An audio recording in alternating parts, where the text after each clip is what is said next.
রাসূলে কায়নাত সাল্লাল্লাহু আলাইহি ওয়াসাল্লামের কাছ থেকে শিখতে পেরেছি যে বাড়িতে আপনার চুরি হবে না একটা ওষুধ আছে, সেটা হচ্ছে আয়াতুল কুরসি। যদি আপনি পড়েন যখন ঘুমাবেন, চোর চোর করছে তো একটা ওজিফা ভালোভাবে শিখে নেন, জিন্দেগিতে আপনার চুরি হবে না যদি আমল সঠিক থাকে। যখন রাত্রে ঘুমাবেন ওযু করে এশার নামাজ পড়লেন, এশার নামাজ পড়ে ওযু করে আয়াতুল কুরসি পড়ে আপনি ঘুমিয়ে যাবেন, ইনশাল্লাহ আপনার বাড়িতে কোনো চোর আসবে না, চুরিও করতে পারবে না। এটা একদম 100। এটা আমার কথা নয়, এটা মাদিনার সরতাজ আমার সৈয়দুল মুরসালিন রহমাতুল্লিল আলামিন নবী আজ থেকে নিয়ে 1450 বছর আগে জানিয়ে দিয়েছেন। জোরে বলেন সুবহানাল্লাহ। আমরা না তো কোরআন পড়ি, না হাদিস পড়ি, না হাদিস যারা জানে তাদের কাছে যাওয়ার চেষ্টা করি, তাই না? আমরা বরং করি কি, যারা জানে তার বাদে লাগতে জানি। আছে না নাই? আছে তো, এটা বাস্তব যে যারা জানে কমসে কম তার কাছে যেতে জানি না, কিন্তু তার বাদে লাগতে জানি। এরকম করছে কেন? যাই হোক, তো অনুরোধ করবো আপনাদেরকে, যিনারা এখনো এদিকে ওদিকে বসে আছেন, বাড়িতে বসে আছেন, অনুরোধ করবো আপনাদেরকে বাড়িতে বসে না থেকে জালসা মাহফিলে চলে আসুন। আমাদের প্রধান বক্তা, আকর্ষণীয় বক্তা, যাকে আমরা বিদেশ থেকে দাওয়াত করে আমরাই নিয়ে এসেছি, অত্র এলাকার মানুষ, আপনি আমি সবাই, তাই না? যদি আসার পরে দেখে যে এই দেশের পরিবেশ হচ্ছে এরকম, যে দাওয়াত করার পরে অপমান করে, তো এই কথাটা ভালো লাগবে? জোরে বলেন, ভালো লাগবে? ভালো লাগবে না। এটা আপনার অপমান, আমার অপমান, দেশের অপমান, তাই না? তা আমাদের নৈতিক দায়িত্ব হবে যাদেরকে মেহমান হিসাবে দাওয়াত করে আপ্যায়ন করে নিয়ে এসেছি তাদের আপ্যায়ন যেন করতে পারি, মেহমান হিসাবে যাদেরকে দাওয়াত করেছি তাদের আপ্যায়ন যাতে করে করতে পারি। বিরাদারান মিল্লাত ইসলামে, যাই হোক, আমি আপনাদের সম্মুখে মহাগ্রন্থ পবিত্র কালামুল্লাহ শরীফ থেকে আয়াতে কারিমা তেলাওয়াত করেছি। আল্লাহ পাক রব্বুল আলামিন সুবহানাহু ওয়া তাআলা বলেন, ওয়ালা তাহসাবান্নাল্লাযীনা কুতিলু ফি সাবিলিল্লাহি আমওয়াতা বাল আহইয়াউন ইনদা রাব্বিহিম ইরযাকুন। খবরদার, নিশ্চয় যারা আমার রাস্তায় শহীদ হয়ে যায় তাদেরকে তোমরা মুর্দা বলে ধারণাও করিও না। মুর্দা বলা তো দূরের কথা, তাদেরকে মুর্দা বলে ধারণাও করিও না। বাল আহইয়াউন, বরং তিনারা হচ্ছেন জীবিত। ইনদা রাব্বিহিম ইরযাকুন, আল্লাহর পক্ষ থেকে তিনাদেরকে রিজক দেওয়া হয়, খাদ্য দেওয়া হয়। জোরে বলেন সুবহানাল্লাহ।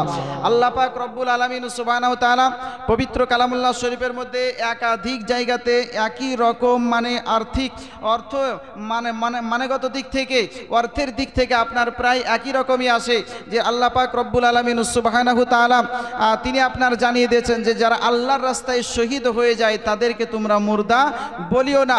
অন্য জায়গায় আল্লাহ বলছেন যারা আল্লাহর রাস্তায় অর্থাৎ আমার রাস্তায় শহীদ হয়ে যায় তাদেরকে তোমরা বলা তো দূরের কথা, মুর্দা বলে ধারণাও করিও না, তারা জীবিত, আমার পক্ষ থেকে তাদেরকে রিজক দেওয়া হয়, খাদ্য দেওয়া হয়। জোরে বলেন সুবহানাল্লাহ। এই আয়াতের দ্বারাই বোঝা যায় যে মৃত্যুর পরে দুটো দিক, একটা তার মানে রিজক দেওয়া হয় কিছু সংখ্যক মানুষকে, আর কিছু সংখ্যক মানুষকে রিজক দেওয়া হয় না, তাই তো? এটাই বোঝায় যে আল্লাহ পাক রব্বুল আলামিন যখন শহীদদেরকে পার্টিকুলার যখন লক্ষ্য করে বলছেন যারা আল্লাহর রাস্তায় শহীদ হয়ে যায় তাদেরকে তোমরা মুর্দা বলে ধারণাও করিও না, তাদেরকে আমি রিজক দেই। তার মানে এইরকম কিছু মানুষ আছে যাদেরকে রিজক দেওয়া হয় না, তারা জীবিত নয়। বিরাদারান মিল্লাত ইসলামিয়া, আল্লাহ নবী সাল্লাল্লাহু আলাইহি ওয়াসাল্লামের হাদিস উঠিয়ে দেখুন। রাসূলে কায়নাত সাল্লাল্লাহু আলাইহি ওয়াসাল্লাম তিনি বলেন, ইন্নাল্লাহা হারামা আলাল আরদি আন তাকুলা জাসাদাল আম্বিয়া ফানাবিয়ুল্লাহি হাইয়ুন ইউরযাক। রাসূলে কায়নাত সাল্লাল্লাহু আলাইহি ওয়াসাল্লাম তিনি বলেন, নিশ্চয় মাটির উপরে আল্লাহ পাক রব্বুল আলামিন হারাম করে দিয়েছেন আম্বিয়াগণের শরীরকে খাওয়া। জোরে বলেন সুবহানাল্লাহ। অর্থাৎ তিনারাও জীবিত, নবীগণ জীবিত, সিদ্দিকগণ জীবিত, শুহাদা ইকরাম জীবিত, আউলিয়া ইকরাম তিনারা জীবিত, আপনার ওলামা ইকরাম তিনারা জীবিত, তিনাদের শরীরকেও মাটিতে খায় না। হাফিজে কোরআন যারা হয়, হুফাজে ইকরাম যিনারা হয়, তারা যদি বা আমল যদি হয়ে থাকে তাদেরও দেহকে মাটিতে স্পর্শ করে না। যারা বেশি বেশি আমলকারী হয়, নবীর ওপরে দুরুদ ও সালাম বেশি বেশি পাঠ করে, তাদের দেহকেও মাটিতে আপনার ভক্ষণ করে না। জোরে বলেন সুবহানাল্লাহ। বিরাদারানে মিল্লাত ইসলামিয়া, তার মানে বোঝা গেল বাদবাকি যা থাকবে তাদের দেহকে মাটি ভক্ষণ করবে। মাটি খেয়ে নেবে। বিরাদারানে মিল্লাত ইসলামিয়া, আল্লাহ নবী বিশ্বনবী সাল্লাল্লাহু আলাইহি ওয়াসাল্লাম 13 বছর মক্কা নগরে ইসলামের দাওয়াত দিয়েছেন, মানুষকে ইসলামের কথা বলেছেন যে এসো কালেমা পড়ো, মুসলমান হও, জান্নাতি হও, জান্নাতি পথে এসো, সঠিক পথে এসো। মানুষকে 13 বছর দাওয়াত দেওয়ার পরে কাফিররা অত্যাচার যখন আরম্ভ করলো, আল্লাহ পাক রব্বুল আলামিন সুবহানাহু ওয়া তাআলার নির্দেশে মক্কা ছেড়ে মদিনায় যখন আপনার হিজরত করলেন, 53 বছর বয়সে হিজরত করে মদিনা শরীফে 10 বছর অবস্থান করেছিলেন। ও রাসূলে কায়নাত সাল্লাল্লাহু আলাইহি ওয়াসাল্লাম যখন আপনার হিজরত করে মাত্র 3টি বছর আপনার হয়েছে, তৃতীয় হিজরিতে রাসূলে কায়নাত সাল্লাল্লাহু আলাইহি ওয়াসাল্লামের কাছে কিছু সংখ্যক মানুষ আসার পরে বলতেছে, ওগো রাসূলে কায়নাত সাল্লাল্লাহু আলাইহি ওয়াসাল্লাম, হে মুহাম্মদ বিন আব্দুল্লাহ, আজকে আমরা আপনার কালেমা পড়তে চাই, ইসলাম কি জিনিস এটাকে জানতে চাই, আজকে বুঝতে চাই ইসলাম কি জিনিস, আজকে ইসলামটাকে গ্রহণ করতে চাই, ইসলাম সম্পর্কে জানতে চাই। তো আমাদেরকে শেখানোর জন্য, জানানোর জন্য আপনি কি করুন, কিছু সাহাবী আমাদের সঙ্গে পাঠিয়ে দিন, তারা দিন ইসলামের তাবলীগ করবে, দিন ইসলামকে শিক্ষা দিবে, আমরা শিখব ইসলামটা কি জিনিস। জোরে বলেন সুবহানাল্লাহ। ইসলাম শিখার জন্য রাসূলে কায়নাত সাল্লাল্লাহু আলাইহি ওয়াসাল্লামের কাছে এসেছে ছদ্মবেশে, মুসলমান সেজে, যে আমরা কালেমা পড়ব, মুসলমান হব। তো আমাদের কাছে কিছু মানুষ, কিছু মুসলমান পাঠান যারা আমাদেরকে দিন ইসলাম সম্পর্কে শিক্ষা দিবে। কিন্তু রাসূলে কায়নাত সাল্লাল্লাহু আলাইহি ওয়াসাল্লাম তিনি বাহ্যিকের উপরে আমল করতেন, যেটা বাহ্যিক হতো সেইভাবে কাজ করতেন, যতক্ষণ না খোদার পক্ষ থেকে হুকুম নাজিল হতো। আমার রাসূলে পাক সাহেবে লাউলাক সাল্লাল্লাহু তাআলা আলাইহি ওয়াসাল্লাম তিনি আপনার কি করলেন, 10 জন সাহাবীকে আপনার প্রস্তুত করলেন। ওই 10 জন সাহাবী হযরতে আসিম বিন সাবিত রাদিয়াল্লাহু তাআলা আনহুর নেতৃত্বে এই 9 জন ব্যক্তিকে আপনার পাঠাচ্ছেন, উনাকে দিয়ে 10 জন, এই 10 জন সাহাবীকে যে তোমরা চলে যাও ওই মক্কা নগরের পাশেই প্রায় 6 থেকে কাবা শরীফ থেকে 6 থেকে 7 কিলোমিটার দূরে একটি জায়গা আছে, যেই জায়গাটাকে বলা হয় রাজি। ওই রাজির দিকে আপনার বললেন কি ইসলামের দাওয়াত দেওয়ার জন্য চলে যাও। এই সাহাবায়ে কেরাম যখন আপনার আসতে আরম্ভ করলেন, এই মক্কা আর আসফান এর মধ্যবর্তী স্থানে কিছু আপনার কাফিরদের সৈন্যবাহিনী ছিল, তাদের কাছে খোঁজ এসলো, তাদের কাছে খবর পৌঁছে গেল, কি খবর, যে মুসলমানগণ আসছে ইসলামের দাওয়াত দেওয়ার জন্য, কালেমার দাওয়াত দেওয়ার জন্য, ইয়াক আল্লাহর কথা বলার জন্য, মূর্তি পূজার আজকে বিরুদ্ধে কথা বলার জন্য, লাত উজ্জা হুবলের বিরুদ্ধে কথা বলার জন্য আজকে কিছু মানুষ আসছে কালেমার দাওয়াত নিয়ে। আজকে তাদেরকে গ্রেফতার করতে হবে, তাদেরকে ঘিরে নিতে হবে, আসতে দেওয়া যাবে না। বিরাদারানে মিল্লাত ইসলামিয়া, সাহাবা ইকরাম যখন ওই রাজি নামক স্থানে যখন উপনীত হয়েছেন, সঙ্গে সঙ্গে 100 জন কাফির তারা আপনার এই 10 জন ব্যক্তিকে চতুর্দিক থেকে ঘেরাও করে নিয়েছে। কতজন ব্যক্তিকে? 10 জন ব্যক্তিকে। একটু লক্ষ্য করুন এইদিকে, 10 জন সাহাবীকে 100 জন ব্যক্তি আপনার চতুর্দিক থেকে ঘেরাও করেছে আক্রমণ করার জন্য। সাহাবা ইকরাম দেখলেন যে আজকে তাদের সঙ্গে আমাদেরকে মোকাবিলা করতে হবে। ইসলাম জানেন, ইসলাম রাসূলে কায়নাত সাল্লাল্লাহু আলাইহি ওয়াসাল্লামের আদর্শে মানুষ আজকে কালেমা পড়তে বাধ্য হয়েছে। আদর্শ দেখে, রাসূলে কারীম সাল্লাল্লাহু আলাইহি ওয়াসাল্লামের ক্যারেক্টার দেখে মানুষ কালেমা পড়েছে, ব্যবহার দেখে মানুষ কালেমা পড়েছে। এখন তো বর্তমান সময় আপনার বলছে ইসলাম তালোয়ারের আপনার কারণে ইসলাম প্রচার হয়েছে, তালোয়ার দেখে মানুষকে হত্যা করে কতল করে কালেমার দাওয়াত দিয়েছে, ইসলামকে প্রচার করেছে। এটা হচ্ছে পুরোটাই 100%-এর মধ্যে 100%ই হচ্ছে আপনার ভুল কথা। ইসলাম কখনো এরকম দাঙ্গাবাজ শিখায় না। ইসলাম মানে হচ্ছে আপনার শান্তি, শান্তির বার্তা দেয়। জোরে বলেন সুবহানাল্লাহ। তবে ইসলামের মধ্যে যে সমস্ত যুদ্ধ সংগঠিত হয়েছে, কেন? ইসলাম ওটাই বলে যে আজকে ইসলামের মধ্যে যে জিহাদ হয়েছে, সেই জিহাদটাকে এই জন্য রাসূল কারীম সাল্লাল্লাহু আলাইহি ওয়াসাল্লাম জিহাদ করেছিলেন, যে অন্যায়কে উৎখাত করে দিয়ে ন্যায়কে প্রতিষ্ঠিত করার জন্য যে রাসূল কায়নাত সাল্লাল্লাহু আলাইহি ওয়াসাল্লাম যুদ্ধ করেছিলেন, সেটাকেই আরবি ভাষায় জিহাদ বলা হয়। জোরে বলেন সুবহানাল্লাহ। বিরাদারানে মিল্লাত ইসলামিয়া, বর্তমান সময় এই সন্ত্রাসবাদী ছড়ানোর জন্য জিহাদ করা হয় নাই, জিহাদ করা হয়েছে ইসলামকে প্রতিষ্ঠিত করার জন্য, শান্তিকে প্রতিষ্ঠিত করার জন্য, ন্যায়কে প্রতিষ্ঠিত করার জন্য। মাত্র 10 জন সাহাবী তাদের সঙ্গে যুদ্ধ করার জন্য আসছে 100 জন। তাহলে ইনাদেরকে বাঁচার জন্য কিছু হাত উঠাতে হবে কি হবে না? 100 জন ব্যক্তি যদি 10 জনের উপর আক্রমণ করে, তো 10 জন ব্যক্তি আপনার জান বাঁচানোর তাগিদে হাত উঠাবে কি উঠাবে না?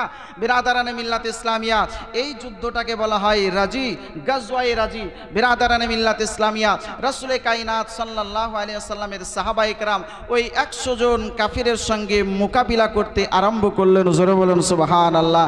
পীর মুজাহিদের মতন মুসলমানদের মধ্যে এ ভয় ছিল না যে আমি মরে গেলে জাহান্নামে চলে যাব, আমি যদি কতল হয়ে যাই শেষ হয়ে যাব, এই ভয় তাদের অন্তরে ছিল না। কারণ কোরআন বলেছে যারা আমার রাস্তায় শহীদ হয়ে যায় তাদেরকে তোমরা মুর্দা বলিও না, তারা হচ্ছে জীবিত। জোরে বলুন সুবহানাল্লাহ। আল্লাহ নবী বিশ্ব নবী সাল্লাল্লাহু আলাইহি ওয়াসাল্লামের সাহাবায়ে কেরাম ওই 100 জন কাফিরের সঙ্গে আপনার মোকাবিলা করতে আরম্ভ করলেন। যারা আপনার এই 10 জন সাহাবীর সঙ্গে মোকাবিলা করেছে তারা আপনার কালেমা পড়ে নাই, তারা ইসলাম গ্রহণ করে নাই, তারা সকলেই লাত উজ্জা হুবলের ইবাদত বন্দেগী করত, মূর্তি পূজাকে মাবুদ বলে মানত। এই 10 জন সাহাবী মূর্তি পূজার বিরুদ্ধে কাজ করত। এক আল্লাহকে মানতে হবে, কারণ সারা পৃথিবীর বুকে এক আল্লাহ ছাড়া কোনো উপাস্য নেই। আল্লাহ পাক রব্বুল আলামিন সুবহানাহু ওয়া তাআলা পবিত্র সূরা ইখলাসের মধ্যে আল্লাহ পাক রব্বুল আলামিন বলেন, কুল হুয়াল্লাহু আহাদ ওয়া হাবিব,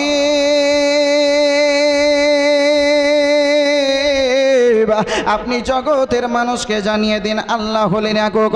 তাছাড়াও আল্লাহ পাক রব্বুল আলামিন বলেন, লাউ কানা ফীহিমা আলিহাতুন ইল্লাল্লাহু লাফাসাদাতা, এই আসমান এবং জমিনের মধ্যে এক আল্লাহ ব্যতিরেকে দ্বিতীয় যদি কোনো মাবুদ থাকতো, অবশ্যই খোদাদের মধ্যে ফাইটিং, ঝগড়া, ঝামেলা, বিবাদ লেগে থাকতো, আসমান জমিন তাবাক হয়ে যেত, বরবাদ হয়ে যেত। এই জগতের মানুষেরা দেখো গো, আসমান যেমন ছিল এখনো তেমনই আছে, এই জমিন যেমন ছিল তেমনই আছে। তার মানে আসমান জমিনের মালিক এক আল্লাহ ছাড়া দ্বিতীয় কোনো মাবুদ নেই। জোরে বলেন সুবহানাল্লাহ। আল্লাহ নবী বিশ্ব নবী সাল্লাল্লাহু আলাইহি ওয়াসাল্লামের সাহাবায়ে কেরাম ওই কাফেরদের সঙ্গে যখন আপনার মোকাবিলা করতে আরম্ভ করলেন, ওই কাফেরদের আপনার নিস্তানাবুদ করতে আরম্ভ করলেন। যাদের ওপরে তলোয়ারের ওয়ার করেন, তলোয়ারের আপনার আঘাত করেন, সঙ্গে সঙ্গে তাকে আপনার জাহান্নামে পাঠিয়ে দেন, কতল করে বাসিলে জাহান্নাম করে দেন। এই আল্লাহ নবী সাল্লাল্লাহু আলাইহি ওয়াসাল্লামের সাহাবায়ে কেরামের মধ্যে 10 জনের মধ্যে যুদ্ধ করতে করতে 7 জন সাহাবী রাসূল শহীদ হয়ে গেলেন। মাত্র 3 জন সাহাবী আপনার থাকলেন। এই 3 জন সাহাবী যেন আপনার পাহাড়ের চূড়ায় উঠে গেলেন, পাহাড়ের উপরে উঠে গেলেন। এই 3 জন সাহাবী পাহাড়ের উপর থেকে পাথরের আঘাত করতেছেন। এই কাফের মুশরিক তারা দেখলো আমরা নিচে যদি থাকি আমরা তাদের সঙ্গে মোকাবিলা করতে পারবো না, আমাদেরকে কৌশল অবলম্বন করতে হবে। যদি আমরা কৌশল অবলম্বন করতে পারি তাহলে তাদেরকে নিজের কাছে পাবো, যখন আমাদের কাছে পাবো তখন তাদেরকে গ্রেফতার করে নিব। আল্লাহ নবী সাল্লাল্লাহু আলাইহি ওয়াসাল্লামের সাহাবী তেনারা আপনার যেন পাহাড়ের চূড়া থেকে আপনার যুদ্ধ করতেছেন, নিজের জান বাঁচানোর তাগিদে পাহাড়ের চূড়ায় চড়ে গিয়েছেন। এরা আপনার নিচে থেকে তাদের মোকাবিলা করা সম্ভব হয় না। এরা নিচে থেকে বলতেছে, গো নবীর সাহাবীগণ, ও গো খুবাইব, শোনো শোনো, আজকে তোমাদেরকে বলতেছে আমরা তোমাদের সঙ্গে আর যুদ্ধ করব না, আর তোমাদের সঙ্গে কোনো জিহাদ হবে না, আর তোমাদেরকে হত্যা করব না। আমরা কথা দিলাম তোমাদের জানের হেফাজত আমরাই করব। আজকে তোমাদেরকে কাউকে মারতে দেব না, আঘাত করতে দেব না, তোমাদের জানের হেফাজত আমরা করব। আজকে তোমাদের নেমে এসো, জমিনের বুকে নেমে এসো। আজকে তোমাদের সঙ্গে আর কোনো জিহাদ হবে না, মোকাবিলা হবে না। আল্লাহ নবী সাল্লাল্লাহু আলাইহি ওয়াসাল্লামের সাহাবীদের মধ্যে আপনার কথোপকথন আরম্ভ হয়ে গেল। একজন সাহাবী বলতেছে, যখন অঙ্গীকার করতেছে চলো নিচে চলে যাই, আর একজন সাহাবী বলতেছে, শোনা গো, এই কাফেরদের কথার কোনো এতেবার নাই, বিশ্বাস করতে নাই, কারণ কাফেরেরা আজকে বিশ্বাসঘাতকতা করতে পারে। এ মুসলমান জানেরা, আজকে কারবালার প্রান্তরে যখন ইমাম আলী মাকাম ইমাম হুসাইন রাদিয়াল্লাহু তাআলা আনহু ওই কারবালার প্রান্তরে আসেন নাই, মদিনার বুকে আপনার অবস্থান করতেছেন।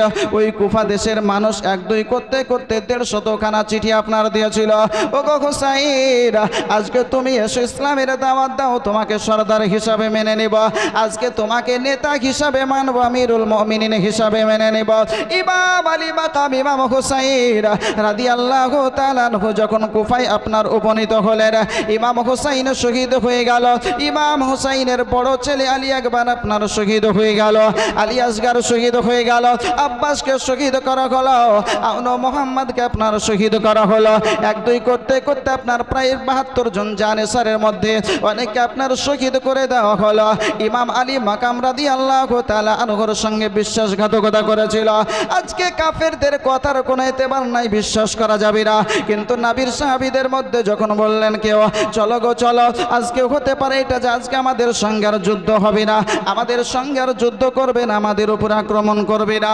ওই 3 জন সাহাবী ওই পাহাড়ের ওপর থেকে যখন আপনার পাদদেশে আসলেন, পাহাড়ের নিচে যখন চলে আসলেন, পাহাড়ের নিচে যেমনই আপনার এসেছেন, সঙ্গে সঙ্গে তাদেরকে যেন আপনার গ্রেফতার করা হলো। আপনারা হাতে হাত করে আপনার পড়াতে আরম্ভ করলো, পায়ের বেড়ি আপনার পড়াতে আরম্ভ করলো। আপনার হযরতে খুবাইব রাদিয়াল্লাহু তাআলার হাতে আপনার বেড়ি পরানো হয়ে গেছে, আপনার মিকদাদ বিন আসওয়াদের আপনার হাতে বেড়ি পরানো হয়ে গেছে। আর একজন সাহাবী তিনি আপনার দেখতেছেন, এটা তো আমাদের সঙ্গে কথা ছিল না, আমাদের সঙ্গে আজকে এইরকম ব্যবহার করবে তোমরা বলেছিলে না, তোমরা বলেছিলে তোমাদের জানের হেফাজত আমরাই করব, আজকে তোমাদের সঙ্গে যুদ্ধ হবে না, যুদ্ধ করব না। কিন্তু আজকে এইরকম ভাবে অন্যায় ভাবে কেন আজকে আমাদের হাতে বেড়ি পরানো হচ্ছে? তিনি আপনার বলতেছেন এইভাবে গোলাম না হয়ে আজকে যুদ্ধ করতে করতে শহীদ হয়ে যাব, প্রাণ দিয়ে দেব, তবু অস্বীকার, কিন্তু কখনোই তোমাদের কাছে মস্তক নত করতে রাজি নাই। বলেন সুবহানাল্লাহ।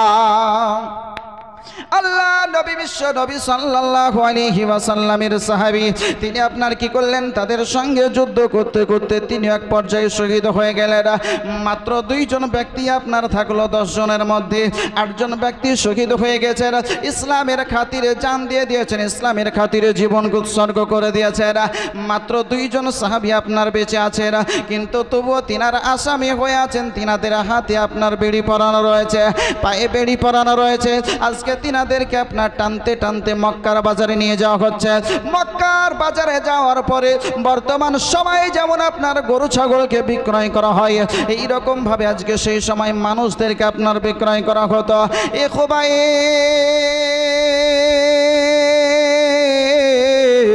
রাদিয়াল্লাহু তাআলা আনহুকে বাজারে আপনার তুলে দেওয়া হয়েছে।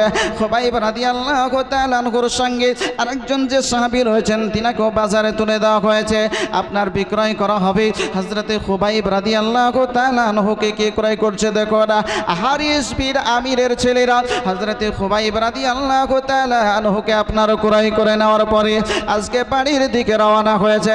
বলতেছ গো খুবাইব, বদরের প্রান্তরে আমার আব্বা জানকে শহীদ করে দিয়েছ, বদরের প্রান্তরে আমার আব্বাকে শহীদ করেছ, এবার তোমাকে কষ্ট দিয়ে দিয়ে আমার আব্বা জানের বদলা তোমার কাছ থেকে নিতে যায়। খুবাইব রাদিয়াল্লাহু তাআলা আনহু তিনি আপনার বলেছিলেন, শোনো রে শোনো শোনো শোনো, আজকে যদি নবী মুস্তাফা সাল্লাল্লাহু আলাইহি ওয়াসাল্লামের মহব্বতে যদি আমাকে জীবন দিতে হয়, নবী মুস্তাফা সাল্লাল্লাহু আলাইহি ওয়াসাল্লামের মহব্বতে যদি আমাকে প্রাণ দিতে হয়, আমার বিবিকে যদি বিবাহ করতে হয়, আমার লাখতে জিগার কলিজার টুকরা সন্তানদেরকে যদি ইয়াতিম করতে হয়, তবুও স্বীকার। কিন্তু তবুও নবী মুস্তাফা সাল্লাল্লাহু আলাইহি ওয়াসাল্লামের ভালোবাসা থেকে, ওই দ্বীন ইসলাম থেকে কখনোই পিছু পা হব না। জোরে বলেন সুবহানাল্লাহ। আল্লাহ নবী সাল্লাল্লাহু আলাইহি ওয়াসাল্লামের সাহাবীদের মধ্যে কতটা নবীর প্রেম ছিল, কতটা নবীর ভালোবাসা ছিল।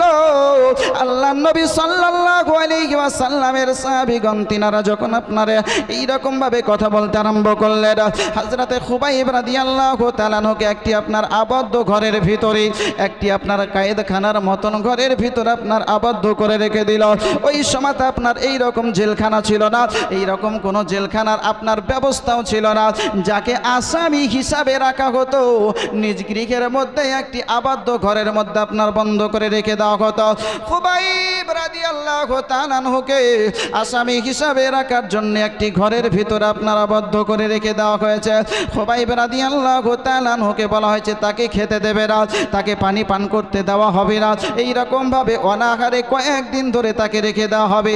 জানে বেঁচে থাকার জন্য কয়েকদিন পর হালকা সামান্য পরিমাণ খেতে দিতে হবে। খুবাইব রাদিয়াল্লাহু তাআলা আনহু আজকে আবদ্ধ ঘরের ভিতরে বসে বসে আল্লাহ পাক রব্বুল আলামিনের ইবাদত বান্দেগি করে জানো জোরে বলেন সুবহানাল্লাহ। খুবাইব রাদিয়াল্লাহু তাআলা আনহু আজকে আবদ্ধ ঘরের ভিতর আল্লাহ পাক রব্বুল আলামিনকে ডাকতেছেন, বলতেছেন মাবুদ গো আজকে আমাদের সঙ্গে ধোঁকা দেওয়া হয়েছে আল্লাহ পাক রব্বুল আলামিন, ওগো মাবুদ মাওলা আজকে আমাদেরকে আবদ্ধ করে দেওয়া হয়েছে, ইসলামের সেইভাবে কাজ করতে পারি নাই, ইসলামের খিদমত করতে পারি না, ইসলামের প্রচার করতে পারি নাই, ইসলামের প্রচার করতে আবদ্ধ হয়ে গেছি আল্লাহ। যতটুকু তোমার দরবারে ইবাদত বান্দেগি করেছি, যতটুকু দিন ইসলামের খিদমত করতে পেরেছি, ওগো রব্বুল আলামিন আমার ইবাদত আমার খিদমত তোমার দরবারে কবুল করে নাও, কবুল করে নাও। আল্লাহ পাক রব্বুল আলামিন সুবহানাহু ওয়া তাআলা হযরতে খুবাইব রাদিয়াল্লাহু তাআলা আনহুর কষ্ট দেখার পরে বলতেছেন, এ জিবরিল ওই দেখো আমার হাবিবের বন্ধু, ওই দেখো আমার হাবিবের দোস্ত আবদ্ধ ঘরের ভিতরে বন্ধ করা রয়েছে, আজকে তার জন্য খাবার দেওয়া হয় না, তাকে পানিও দেওয়া হয় না পান করার জন্য। ও জিবরিল আমার খুবাইবের জন্য একটু খাবারের ব্যবস্থা করে দাও। ওই দেখো জান্নাতে যে আঙ্গুর রয়েছে, জান্নাতের খাবার রয়েছে, ওই জান্নাত থেকে জান্নাতি খাবার আঙ্গুর নিয়ে যাওয়ার পরে ওই খুবাইবের খাবারের ব্যবস্থা করে দাও, জোরে বলেন সুবহানাল্লাহ। খুবাইব রাদিয়াল্লাহু তাআলা আনহু আবদ্ধ ঘরের ভিতরে আপনার বসে রয়েছে, জান্নাতি খাবার তিনার সম্মুখে, অসময়ের ফল তিনার সম্মুখে, সেই সময় আপনার কোন আঙ্গুরের সময় ছিল না, অসময় আঙ্গুর আপনার তিনার চমকের সম্মুখে। আপনার বলা হয়েছে দুনিয়ার আঙ্গুরের মতন দানা নয়, দুনিয়ার আঙ্গুরের চাইতে আপনার কয়েক গুণ বড় বড় আপনার দানা। এই আঙ্গুর ফল নিয়ে নিজে খাচ্ছেন, আপনার এইরকম ভাবে খাচ্ছেন, আপনার পানাহারা আপনার যে ফল এমন একটি ফল আল্লাহ পাক রব্বুল আলামিন দান করেছে, ওই ফলটা খাওয়ার পরে আপনার পিপাসাও নিবারণ করছে, ক্ষুধাও আপনার দূর করতেছে। আপনার যে আপনার তার দায়িত্বে দেখভাল করার জন্য যাকে আপনার দায়িত্বে রাখা হয়েছিল, দরজা যখন খোলা হয়েছে দেখতে পাচ্ছে খুবাইবের মুখের সম্মুখে যেন আপনার জান্নাতি আঙ্গুর ফল আপনার লটকে লটকে রাখা রয়েছে, যারা বলেন সুবহানাল্লাহ। খুবাইব রাদিয়াল্লাহু তাআলা আনহুকে আপনার বলতেছো গো খুবাইব বলো বলো আজকে তুমি এইরকম ভাবে আঙ্গুর ফল কোথায় পেলে বলো, এখন তো আঙ্গুর ফলের সময় না, তোমাকে আঙ্গুর ফল কে দিয়ে গেল একবার বলো। আজকে তোমাকে তো আবদ্ধ করে রাখা হয়েছে, ঘরের ভিতরে দরজা লক করা রয়েছে, কিন্তু তবু আজকে তোমার কাছে খাবার কেমন করে আসলো বলো। হযরতে খুবাইব রাদিয়াল্লাহু তাআলা আনহু তিনি বলতেছেন, বলো শোনো শোনো, যে আল্লাহ পাক রব্বুল আলামিন সুবহানাহু তাআলার প্রতি ঈমান এনেছে, যে আল্লাহকে বিশ্বাস করেছে, যে নবীর কালেমা পড়েছি, যেই নবীর ভালোবাসা অন্তরে নিয়ে এসেছি, ওই নবীর কালেমা পড়ার কারণে, ওই নবীর ভালোবাসা করার কারণে, ওই আল্লাহ পাক রব্বুল আলামিনকে বিশ্বাস করার কারণে আল্লাহ পাক রব্বুল আলামিন সুবহানাহু তাআলা আমাকে জান্নাতি খাবারের ব্যবস্থা করে দিয়েছেন, যারা বলেন সুবহানাল্লাহ। মানুষ যদি তুমি নবীর হয়ে যাও, এ মানব যদি তুমি আল্লাহর হয়ে যাও, আজকে তোমাকে দুনিয়ার পিছে ছুটতে হবে না, দুনিয়া তোমার পিছে পিছে ছুটতে থাকবে। এই জন্য কিতাবের মধ্যে আপনার বলা হয়েছে মানলাহুল মাওলা ফালাহুল গোলা, ও বান্দা তুমি আল্লাহর হয়ে যাও, আজকে তোমার স্রষ্টার তুমি গোলাম হয়ে যাও, তোমার আজকে স্রষ্টার হয়ে যাও, আজকে গোটা দুনিয়া তোমার পিছে পিছে ছুটবে, গোটা দুনিয়া তোমার গোলাম হয়ে যাবে, আজকে তোমাকে তোমার নবীর ওয়াফাদার হয়ে যেতে হবে, জোরে বলেন সুবহানাল্লাহ। নবীর যখন তুমি হয়ে যাবে, জাহান্নামের আগুন তোমাকে জ্বালাতে পারবে না, ইন্তেকাল করার পরেও তুমি চির অমর হয়ে যাবে। আজকে ইন্তেকাল করবে নবীর গোলাম হয়ে, জান্নাতের হুরগিলমান তোমাকে নেওয়ার পরে আনন্দ করবে, কিন্তু শর্ত হলো তোমাকে তোমার নবীর হয়ে যেতে হবে, যারা বলেন সুবহানাল্লাহ। ভয় করি না জাহান্নামে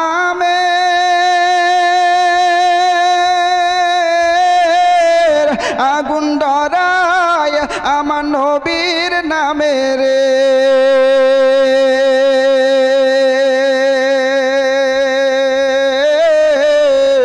আগুন হবে ফুল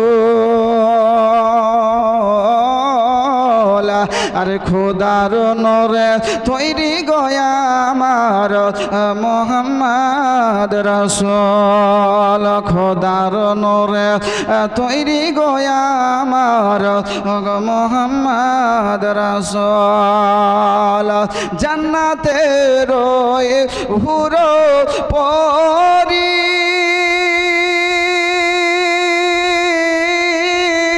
নিবে আমায় ওগো বরণ করি রে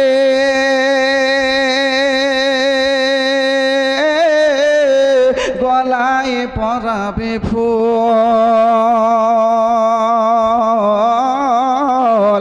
আর খোদার নূরে তৈরি গয়া আমার মোহাম্মদ রাসূল খোদার নূরে তৈরি গয়া আমার মোহাম্মদ রাসূল নবী আমার পাকা কান্ডারি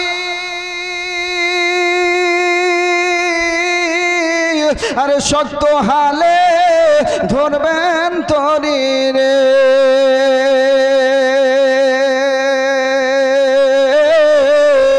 তাই তো বসে আরাম করি পাবো নদীর কোল আরে খোদার নূরে তৈরি গয়া আমার মোহাম্মদ রাসূল জোরে বলেন না সুবহানাল্লাহ খোদার নূরে তৈরি গয়া আমার মোহাম্মদ রাসূল আল্লাহুম্মা সাল্লি আলা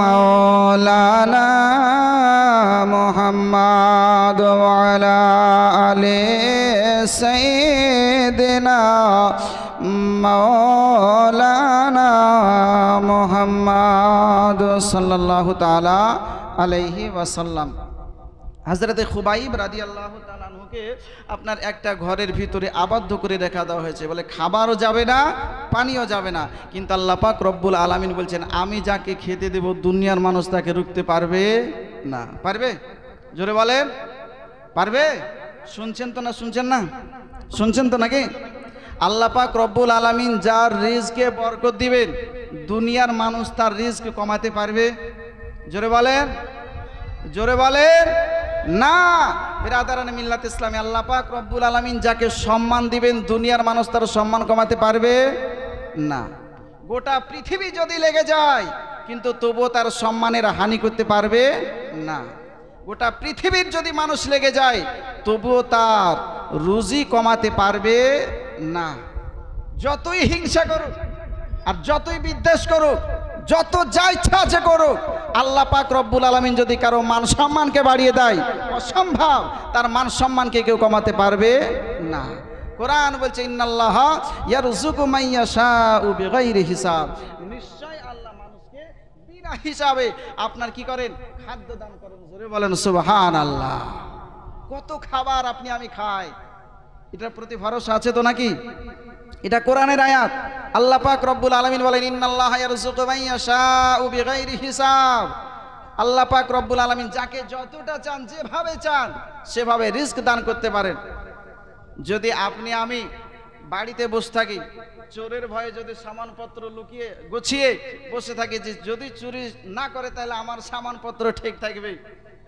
নাকি বলেন চোর যদি চুরি না করে তাহলে আমার যতটা আছে 1 লাখ টাকা মনে করেন আছে তো 1 লাখ টাকা আমার থেকেই যাবে ক্ষয় হবে না কিন্তু আল্লাহ পাক রব্বুল আলামিন খোদা না করে এরকম যদি অন্য কিছু দিয়ে দেয় তো শেষ হয়ে যাবে কিন্তু আল্লাহ পাক রব্বুল আলামিন যদি তাকদির এটাই লিখে থাকেন যে চুরি হবে চুরি হওয়ার পরে কি এত বরকত 7 গুণ বাড়িয়ে যাবে আল্লাহ পাক রব্বুল আলামিন যদি চান তো হবে না অবশ্যই হবে কোরআন বলছে ইন্নাল্লাহা ইয়ারযুকু মান ইয়াশাউ বিগাইরি হিসাব যখন খুবাইব রাদিয়াল্লাহু তাআলা আনহুকে জান্নাতি খাবার দিতে পারছেন তাহলে আল্লাহ পাক রব্বুল আলামিন আপনাকে আমাকে এই গায়বী মাদাদ দিয়ে আপনার আমার অর্থ বাড়াতে পারবেন না অবশ্যই বিরাদারানে মিল্লাত ইসলামিয়া আল্লাহ পাক রব্বুল আলামিন সুবহানাহু তাআলা আজকে জান্নাতি খাবার দিচ্ছেন হযরতে খুবাইব রাদিয়াল্লাহু তাআলা আনহুকে তিনি আপনার দেখলেন আশ্চর্য বিষয় এখন তো সময়টা আঙ্গুরের সময় না কিন্তু আঙ্গুরগুলো দেখছি তার মুখের সামনে আর এই আঙ্গুরগুলো আপনার দুনিয়ার আঙ্গুরের মতো না আশ্চর্য অঙ্গর দেখার পরে আশ্চর্য হলেন। একদিন গেল, দুদিন গেল, হযরতে খুবাইব রাদিয়াল্লাহু তাআলা আনহু তিনি বলেছিলেন, বলে শোনো, যখন তুমি আমার নিগরানিতে আছো, দেখভালে যখন আমার আছো, গার্ড হিসাবে যখন তুমি আমার আছো, এক কাজ করো, যখন আমাকে খেতে দিবে, যখন খেতে দিবে তো তখন গরম পানি কখনোই দিবে না, নর্মাল পানি যেটা সেটাই দেবে, 1 নাম্বার।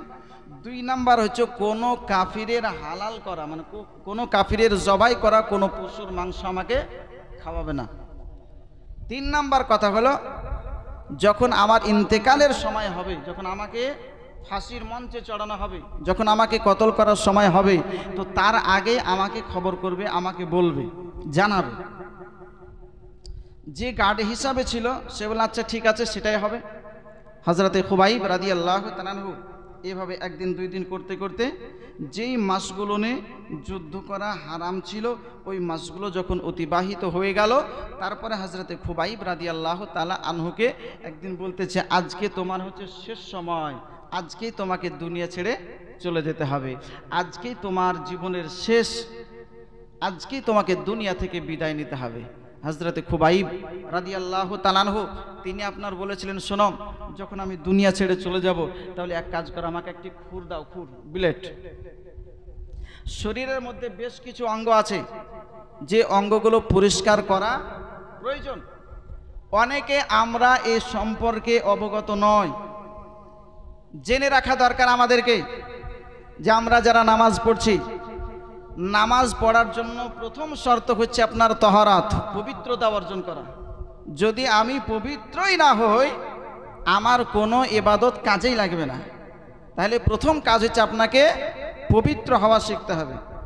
আপনার শরীরের মধ্যেই, আমার শরীরের মধ্যে বেশ কিছু অঙ্গে এই রকম কিছু আপনার জায়গা আছে, যে সমস্ত জায়গাগুলো পরিষ্কার না করলে মানুষ পবিত্রই হতে পারে না। তাহলে ওই সমস্ত জায়গাগুলো আমাদের কোনো নজরে থাকে না, তাই না? কিছু কিছু মানুষের তো এইরকম হয়, যার পাশে দাঁড়ানো যায় না, এত দুর্গন্ধ ছড়ায়। খারাপ দিক বলতে আমি চাইছি না, আমি বলতে এটাই চাইছি যে আপনি একজন মানুষ, আশরাফুল মাখলুকাত, উত্তম সৃষ্টি, আপনার কেন এরকম আচরণ হবে? রাসূল কায়নাত সাল্লাল্লাহু আলাইহি ওয়াসাল্লামকে এটা শিক্ষা দেননি? ইসলামকে এটা বলেনি যে আপনাকে কিভাবে চলতে হবে দুনিয়ার বুকে? ইসলামকে এটা শিক্ষা দেয়নি? ইসলাম তো পূর্ণাঙ্গ একটি ধর্ম। কোরআন বলেছে, আল ইয়াউমা আকমালতু লাকুম দীনাকুম ওয়া আতমামতু আলাইকুম নি'মাতি ওয়া রাদিতু লাকুমুল ইসলামা দীনা, যে আজকে আমি দ্বীন ইসলামকে সম্পূর্ণ করে দিলাম। তো যেই ইসলাম, যেই ধর্ম আমাদের স্বয়ং সম্পূর্ণ ধর্ম, সম্পূর্ণ ধর্মের ধার্মিক হওয়ার পরে, ওই ধর্মের মানুষ হওয়ার পরে আমার কেন আচরণটা এরকম হবে? আমি কেন পবিত্র হতে জানবো না? অবশ্যই আমাকে জানতে হবে। হযরতে খুবাইব রাদিয়াল্লাহু তাআলা আনহু হাতে খুর নিয়েছেন। এমন সময় ওই বাড়িতে একটি বাচ্চা ছেলে আপনার ছিল, সে আপনার টুকটুক করে এগোতে এগোতে গিয়ে হযরতে খুবাইব রাদিয়াল্লাহু তাআলা আনহুর কোলের উপরে যাওয়ার পরে বসে গেছে। জোরে বলেন সুবহানাল্লাহ। হযরতে খুবাইব রাদিয়াল্লাহু তাআলা আনহু তিনি হচ্ছেন আপনার একজন আসামি, একজন কায়েদি, আর তিনার কোলে ওই বাড়িরই একটি বাচ্চা ছেলে বসে আছে, হাতে আছে খুর। ওই বাচ্চার মা কিন্তু ভয় পাচ্ছে যে এবার হয়তো আমার ছেলেটাকে হত্যা করে দেবে, আমার ছেলেটাকে হয়তো শেষ করে দেবে। কারণ সে তো আসামি, বাচ্চা ও জেনে গেছে যে আজকে তার মৃত্যু অনিবার্য, আজকে তার মৃত্যু হবে। যেটাই করুক না কেন, যদি আমার ছেলেটাকে মেরে দেয় তাও মৃত্যু হবে, যদি না মারে তাও মৃত্যু হচ্ছে, তো হয়তো ওই আগে আমার বাচ্চাটাকে মেরে দিবে, টেনশন করছে, চিন্তা করছে। এমন সময় আমার রাসূল কায়নাত সাল্লাল্লাহু আলাইহি সাল্লামের সাহাবী, নবী তো নবী, সাহাবী পর্যন্ত আপনার চেহারা দেখার পরে গায়েবের খবর বলেই দিতে পারেন। জোরে বলেন সুবহানাল্লাহ।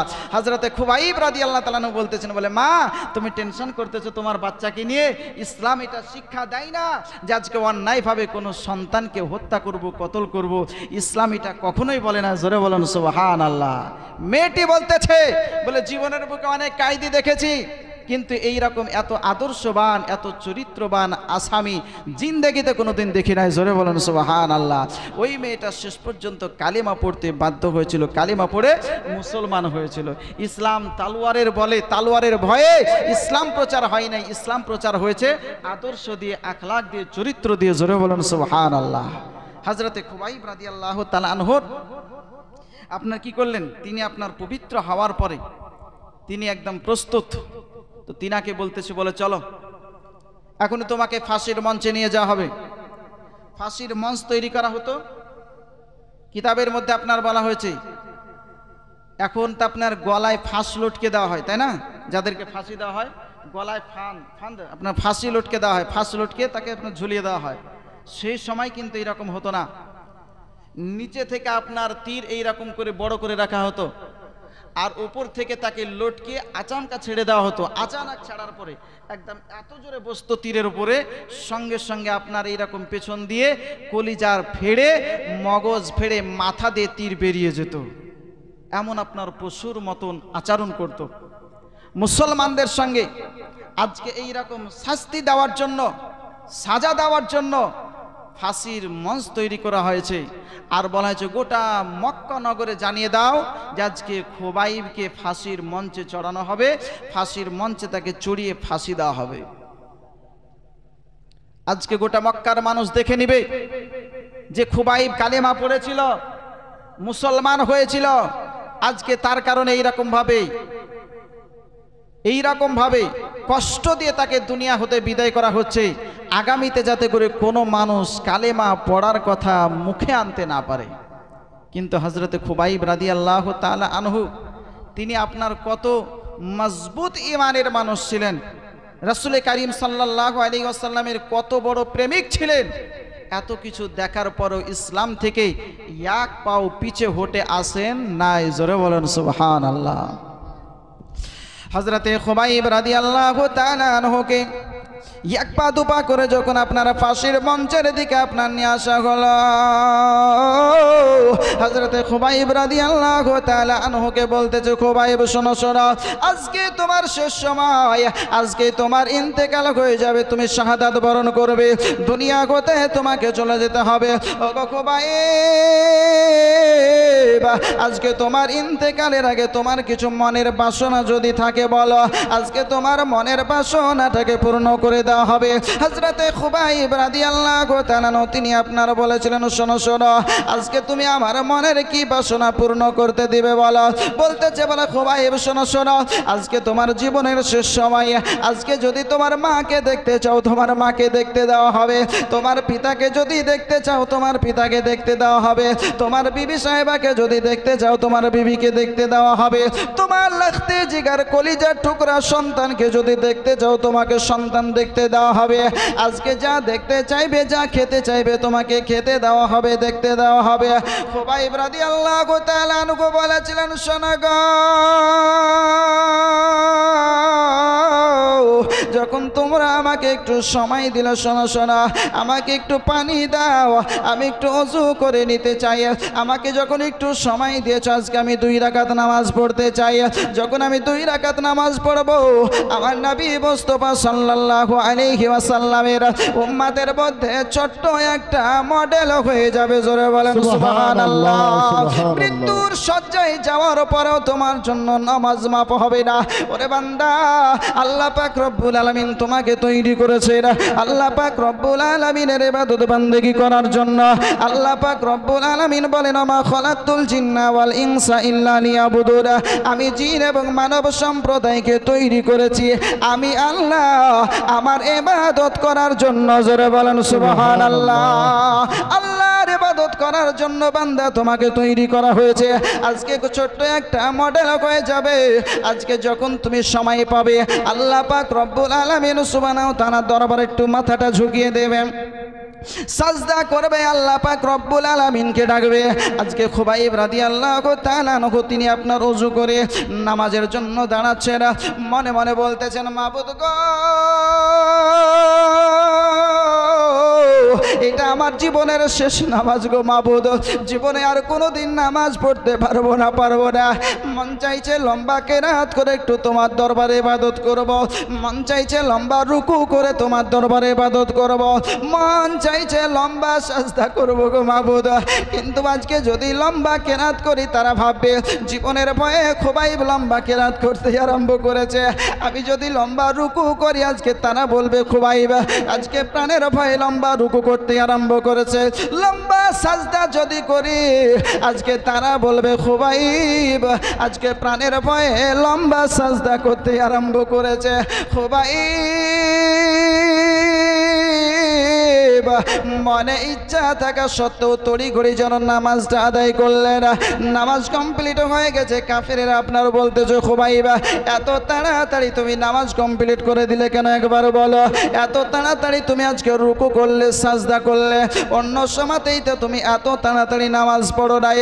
খুবাইব বলতেছেন গো শোনো রে শোন, আজকে এই জন্য আমি লম্বা কেরাত করি নাই যাতে করে তোরা বলতে না পারিস আজকে মুসলমান জানের ভয়ে প্রাণের ভয়ে লম্বা কেরাত করে, লম্বা রুকু করে, লম্বা সাজদা করে নামাজ আদায় করতে আরম্ভ করেছে।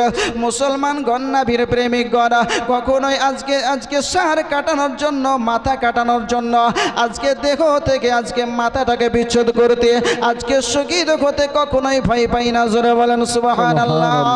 मोहम्मद की मोहब्बत दीन हक की शर्त अव्वल है, इसी में हो अगर खामी तो सब कुछ नामुकम्मल है। गुलामाने मुस्तफ़ा जान देने से नहीं डरते, ये सर रह जाए या कट जाए कुछ परवाह नहीं करते। नबी मुस्तफ़ार गोलाम जरा হবে, নবী মুস্তাফার প্রেমিক যারা হবে তারা এই মাথা কাটাতে, গর্দান দিতে কখনোই ভয় পাবে না। জোরে বলেন সুবহানাল্লাহ। খুবাইব রাদিয়াল্লাহু তাআলা কে বলতেছে খুবাইব এখনো তোমার সময় রয়েছে রে খুবাইব, তোমাকে শেষবারের মতন বলতে চাই একবার আমাদের মাবুদগুলোকে মাবুদ বলে মানো, ওই লাতুজ্জা কবুলকে মাবুদ বলে মেনে নাও। তোমার উপর অত্যাচার হবে না, তোমাকে ফাঁসির মঞ্চে চড়ানো হবে না, আর তোমাকে এইরকম ভাবে শহীদ করা হবে না। একবার তোমার নবীর বিরুদ্ধে কথা বলো, একবার তোমার নবীর আজকে কুপ্রশংসা, আজকে কি করো, সমালোচনা করে দাও, ওই নবীর ব্যাপারে একটু তুমি মুখ খুলে দাও। আজকে তোমাকে ফাঁসির মঞ্চে ফাঁসি দেওয়া হবে না, আজাদ করে দেওয়া হবে। খুবাইব রাদিয়াল্লাহু তাআলা তিনি আপনার বলেছিলেন শোনো রে শোনা, আজকে নবী মুস্তাফা সাল্লাল্লাহু আলাইহি ওয়াসাল্লামের মহব্বতে জীবন দিতে রাজি, কিন্তু নবী মুস্তাফার আজকে প্রসঙ্গে কোনো খারাপ বাক্য শুনতে রাজি নাই। জোরে বলেন সুবহানাল্লাহ। বলা তো দূরের কথা, ওই নবী মুস্তাফার সম্পর্কে খারাপ কথা বলবে সেটাও আমি খুবাইব বরদাস্ত করতে, সহ্য করতে রাজি নয়। যেমনই আপনার বলা সঙ্গে সঙ্গে হযরতে খুবাইব রাদিয়াল্লাহু তাআলা আনহুকে আজকে ফাঁসির মঞ্চে আপনার ছিল, ফাঁসিতে আপনার চড়ি দেওয়া হয়েছে, লটকে দেওয়া হয়েছে। হযরতে খুবাইব রাদিয়াল্লাহু তাআলা আনহু তিনি আপনার মনে মনে বলতেছেন, আল্লাহ আজকে দ্বীন ইসলামকে প্রচার করার জন্য এই জায়গাতে এসেছিলাম, আজকে দ্বীন ইসলামের প্রচার করব, দ্বীন ইসলামের আজকে কি করব, প্রচার করব, দ্বীন ইসলামের কথা মানুষদেরকে বলবো, কিন্তু আজকে আসার পরে শাহাদাত বরণ করতে হচ্ছে, জীবন দিতে হচ্ছে। আল্লাহ এর জন্য আমার কোনো আফসোস নেই, তবে মাবুদ আজকে আমার এতটুকু আফসোস, আজকে আমি শহীদ হচ্ছি। এই অবস্থায় যদি তোমার রাহমাতুল্লিল আলামিন নবী, নূর নবী, নবী মুহাম্মদুর রাসূলুল্লাহ সাল্লাল্লাহু তাআলা আলাইহি ওয়াসাল্লাম যদি আমার চোখের সম্মুখে যদি থাকতেন, আমি নবী মুস্তাফাকে দেখতাম, নবী মুস্তাফাকে দেখতে দেখতে যদি শহীদ হয়ে যেতাম তাহলে কতই না ভালো হতো। জোরে বলুন সুবহানাল্লাহ। নবীর প্রেমিক কাকে বলে, নবীর আশিক কাকে বলে, নবীর দেওয়ানা কাকে বলে, বলতে চাই আল্লাহ জীবনে তো শেষবারের মতন আজকে দুনিয়া ছেড়ে চলে যাচ্ছে, আল্লাহ শেষবারের মতন তোমার হাবিবকে একটু সালাম দিতে চাই। আমার এই সালামের নজরানা তোমার দয়ার নবী, মায়ের নবী সাল্লাল্লাহু আলাইহি ওয়াসাল্লামের পবিত্র রওজা মুবারকে, পবিত্র আজকে তিনার কাছে পৌঁছে দিবে। জোরে বলেন সুবহানাল্লাহ। এই বলে হযরত খুবাইব রাদিয়াল্লাহু তাআলা আনহু নবী মুস্তাফাকে সালাম দিচ্ছেন, আসসালাতু ওয়াসসালামু আলাইকা ইয়া রাসূলুল্লাহ, আসসালাতু ওয়াসসালামু আলাইকা ইয়া হাবিবাল্লাহ। হযরত খুবাইব রাদিয়াল্লাহু তাআলা আনহু ওই তানঈম নামক স্থান থেকে নবী মুস্তাফাকে সালাম দিচ্ছেন। নবী আমার সাহাবীদেরকে নিয়ে বসেছিলেন, হঠাৎ করে বলছেন ওয়া আলাইকাস সালাম। জোরে বলেন সুবহানাল্লাহ, সুবহানাল্লাহ, সুবহানাল্লাহ, ওয়া আলাইকাস সালাম। সাহাবায়ে কিরাম বলছেন ইয়া রাসূলুল্লাহ আপনাকে তো কেউ সালাম দেয়নি, আপনি এরকমভাবে ওয়ালাইকা সালাম বলছেন। নবী আমার বলছেন, ওগো আমার সাহাবিগণ শোনো, আমি 10 জন সাহাবিকে পাঠিয়েছিলাম হযরতে আসিম বিন সাবিত রাদিয়াল্লাহু তাআলা আনহুর নেতৃত্বে। 1-2 করতে করতে 9 জন সাহাবী আমার শহীদ হয়ে গেছেন। হযরতে খুবাইব ফাঁসির মঞ্চে লটকানো অবস্থায় রয়েছে, ওই অবস্থায় আমাকে সালাম দিয়েছে। ওই খুবাইবের সালামের উত্তর দিয়েছি। জোরে বলুন সুবহানাল্লাহ। নবীর নাম যে নবী আমার মদিনায় অবস্থান করছেন আর তানঈম নামক স্থানে সালাম দিয়েছেন, সেই সালাম নবী আমার শুনে তার উত্তর দিচ্ছেন। জোরে বলুন সুবহানাল্লাহ।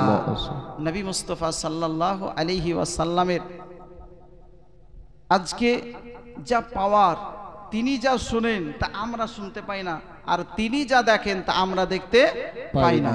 নবী বলেছেন, ইন্নী আরা মা লা তারাউন ওয়া আসমাউ মা লা তাসমাউন। আমি যা দেখি তা তোমরা কেউ দেখতে পাও না, আর আমি যা শ্রবণ করি, আমি যা শুনি তা তোমরা কেউ শুনতে পাও না। জোরে বলেন সুবহানাল্লাহ। খোদার ওই খাসনরে ওগো তৈরি যিনি, গায়েবের বাণী যার মুখে শুনি।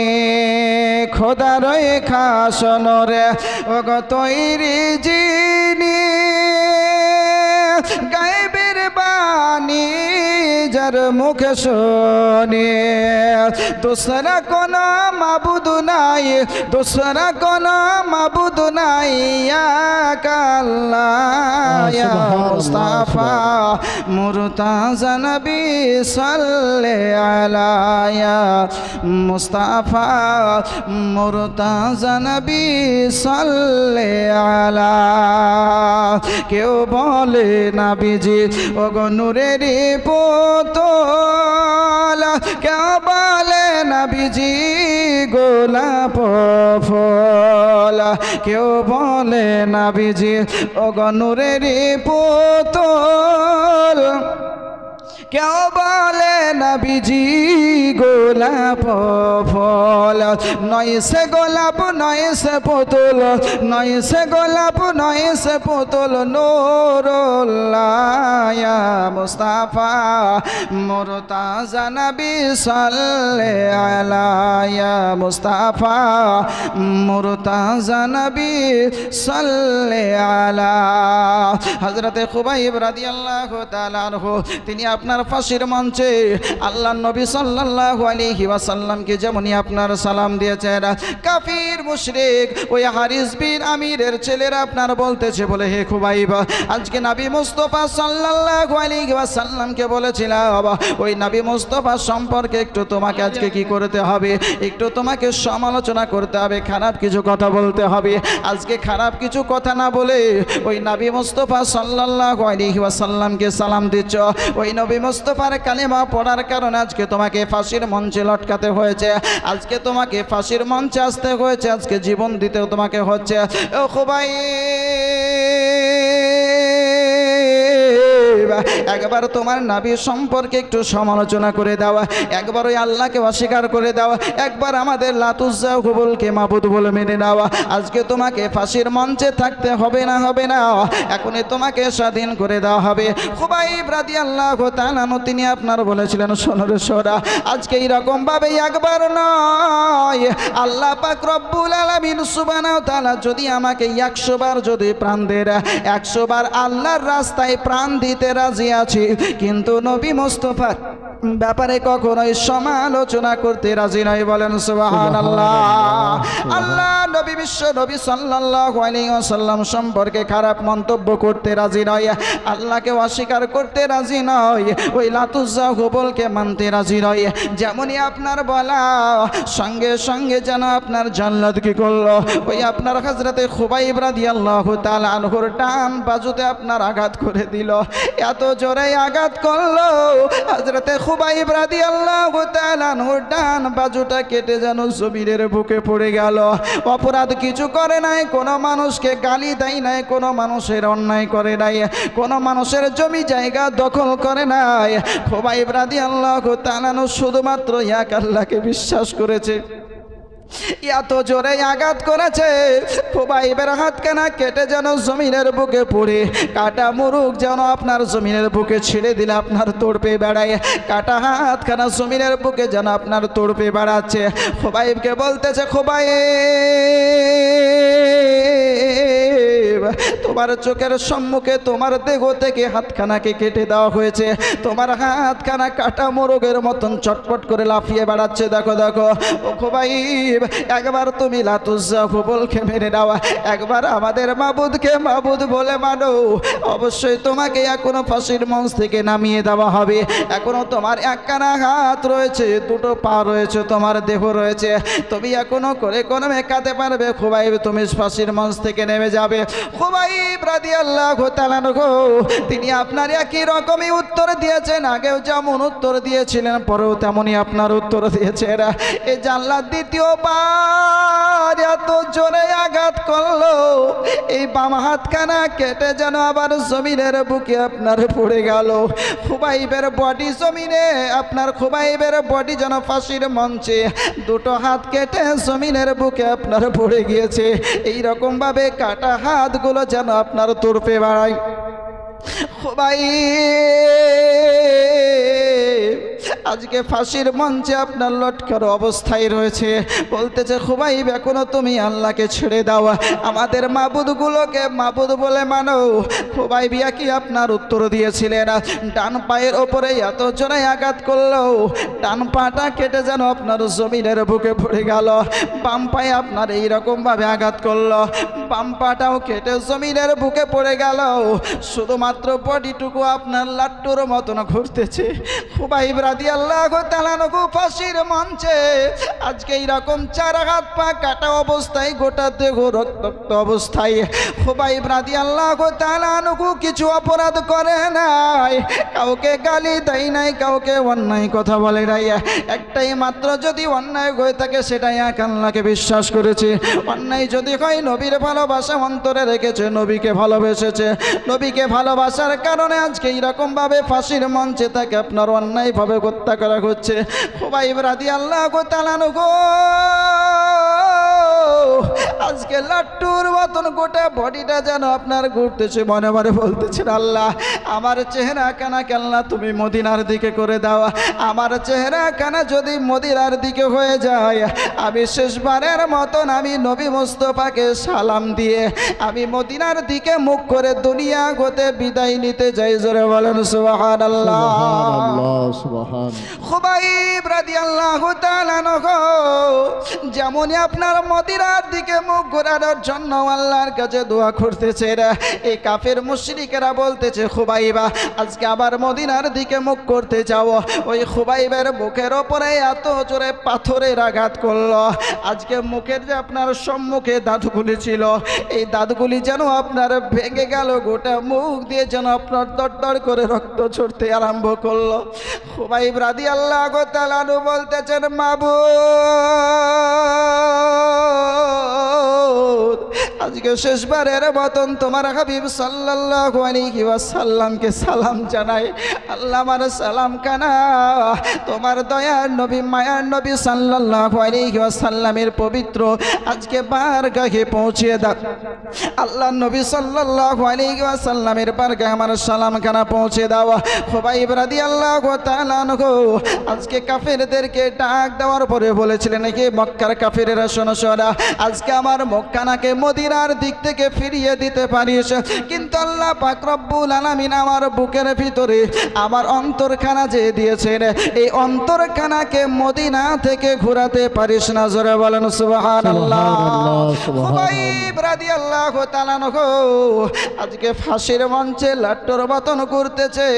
খুবাইবকে বলতেছে খুবাইব এখনো বলতেছে এক আল্লাহকে মানা ছেড়ে দাও, এক আল্লাহকে মানতে হবে না, লাতুজ্জা হুবলকে মাবুদ বলে একবার স্বীকার করে দাও, ওই নবী সম্পর্কে একবার সমালোচনা করে একবার একটু খারাপ কথা বলো, এখনো খুবাইব তোমাকে ফাঁসির মঞ্চ থেকে নামিয়ে দেওয়া হবে।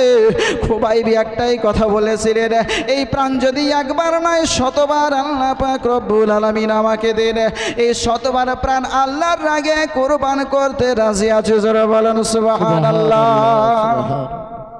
খুবাইব রাদিয়াল্লাহু তাআলা আনহু আজকে গোটা ক্ষত বিক্ষত দেহ নিয়ে ওই অবস্থায় আপনার ফাঁসির মঞ্চে যখন আপনার কোনো কথা শুনল না, শেষ পর্যন্ত তিনাকে আপনার শহীদ করে দেওয়া হলো। ইন্না লিল্লাহি ওয়া ইন্না ইলাইহি রাজিউন। হযরতে খুবাইব রাদিয়াল্লাহু তাআলা আনহু যখন আপনার শহীদ হয়ে গেলেন, ওই আপনার কাফিরদের সর্দারেরা বলতেছে খুবাইবের লাশটাকে ফাঁসির মঞ্চ থেকে নামানো যাবে না, এই খুবাইবের লাশ ফাঁসির মঞ্চে থাকবে, একদিন নয় দুই দিন নয়, এই খুবাইবের লাশ দীর্ঘদিন ধরে আমরা ফাঁসির মঞ্চে রেখে দেব। ওই কাফিরগণ তারা জানতো আজকে মুসলমান যখন কালেমা পড়েছে, মুসলমান হয়েছে, নবীকে বিশ্বাস করেছে, যখন সাহাবী হয়ে গেছে, সাহাবীর লাশ আজকে পচবে না, সরবে না, এই সাহাবী শেষ হবে না, এই সাহাবী অজ্ঞাত অবস্থায় থাকবে, আজকে গোটা মক্কা নগরের জন্য স্মৃতি হিসাবে থেকে যাবে। কোন মানুষ খুবাইবকে দেখার পরে কালেমা পড়ার কথা মুখে আনবে না, ও খুবাইবকে দেখার পরে কেউ আজকে ইসলামটাকে গ্রহণ করার জন্য আগে বাড়বে না। কারো মনে যদি ইসলামের ভালোবাসা হালকা পরিমাণ যদি জাগত, আজকে খুবাইবকে দেখার পরে যেমন আছে তেমনই থেকে যাবে, আর আগে বাড়বে না। এই শিক্ষা দেওয়ার জন্য খুবাইব রাদিয়াল্লাহু তাআলা আনহুকে ফাঁসির মঞ্চে আপনারা রেখে দিচ্ছেন। একদিন দুই দিন করতে করতে আপনার প্রায় 40 দিন অতিবাহিত হয়ে যাচ্ছে। খুবাইব রাদিয়াল্লাহু তাআলা আনহু ফাঁসির মঞ্চে লটকানো অবস্থায় রয়েছেন, শহীদ হয়ে গেছেন। 40 দিন পার হয়ে যাচ্ছে। আল্লাহর নবী সাল্লাল্লাহু আলাইহি ওয়াসাল্লাম একদিন সাহাবীদেরকে নিয়ে বসে আছেন। এই 40 দিনের মাথায় সাহাবীদেরকে নিয়ে বসে আপনার বলতেছেন, আমার সাহাবীগণ শোনো গো, আজকে তোমাদেরকে একটা কথা বলতে চাই, শোনো শোনো। আমার খুবাইবকে তোমরা কি ফাঁসির মঞ্চ থেকে নামিয়ে নিয়ে আসতে পারবে? বলো যে ফাঁসির মঞ্চ থেকে নিয়ে আসতে পারবে, তার জন্য আমি নবী মুস্তাফা জান্নাতের গ্যারান্টি দিয়ে দিলাম। জোরে বলেন সুবহানাল্লাহ। নারে তাকবীর, জোরে নারে তাকবীর, নারায়ে রিসালাত, মাসলাকে আলা হযরত উলামায়ে আহলে সুন্নাত, জীবনী গায়ক বক্তা হযরত আল্লামা মাওলানা মোহাম্মদ উবাইদুল ইসলাম জামালি সাহেব। নারায়ে তাকবীর, নারায়ে রিসালাত। দাঁড়িয়ে যান প্রধান বক্তা। আজকে আমাদের স্টেজের প্রধান বক্তা যিনি ছিলেন, তিনি এই দেখেন স্টেজের উপরে চলে এসেছেন, আর তিনার মূল্যবান সময়